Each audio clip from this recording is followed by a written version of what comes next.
All right, let's talk about the 2026 FIFA World Cup because this one, it's going to be different. I mean, really different. Forget everything you thought you knew because this is set to be the biggest World Cup in history. So, what's the first huge change?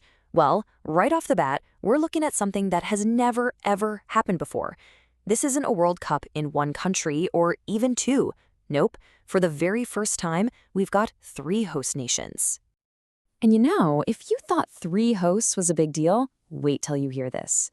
The number of teams, it's not 32 anymore. It's jumping all the way up to 48. Yeah, you heard that right, 48. That's a massive increase, and it means more nations, more players, and way, way more drama.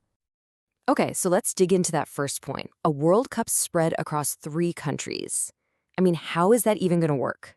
Hosting it across an entire continent is just, wow. It's a historic first, and while it's going to be absolutely incredible, you've got to think about the challenges, right? So here they are, our hosts, Canada, Mexico, and the United States. It's pretty cool, isn't it? An entire continent coming together for this. We're talking about a true North American World Cup, blending three totally different football cultures into one massive tournament. And just to give you an idea of the scale we're talking about, the games are going to be spread out across 16 different cities. Think about that, from Canada all the way through the US and down into Mexico.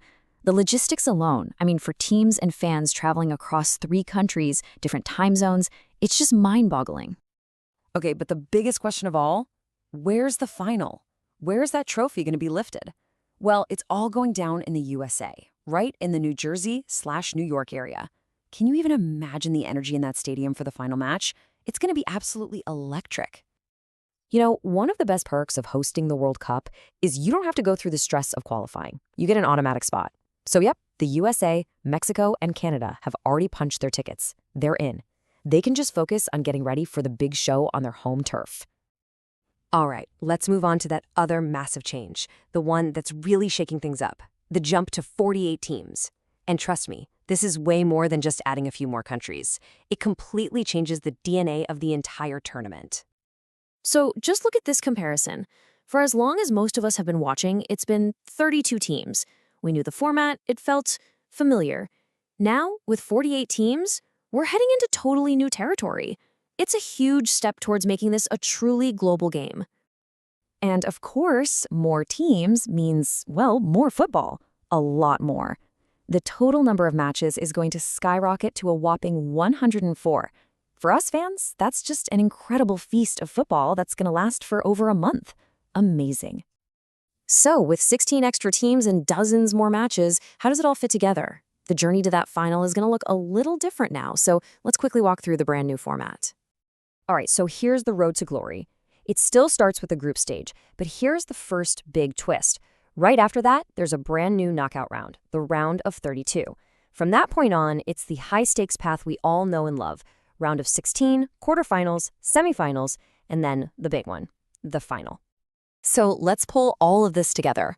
All these changes, what does it all mean? What really makes the 2026 World Cup such a landmark event? First things first, get your calendars out. The whole thing kicks off on June 11th, 2026, and the final match will be on July 19th. That is over 5 weeks of nonstop, top-tier football. So, when you boil it all down, 2026 is a game changer for three big reasons. 1, it's the biggest World Cup in history, period. 2, it's the first time three nations have ever co-hosted. And 3, and this one might be the most important, it gives a much bigger opportunity for smaller footballing nations to get on the world stage. And that last point, that really gets to the heart of it all. Think about all those countries that have been right on the edge of qualifying for years, the ones that just missed out. For them, this new format is everything. It's a real shot. It means more dreams, more hope for nations all around the globe. And that leaves us with a really exciting question to think about. With more teams in a mix and that new round of 32, the chances for a major upset, a real Cinderella story, they're higher than ever before.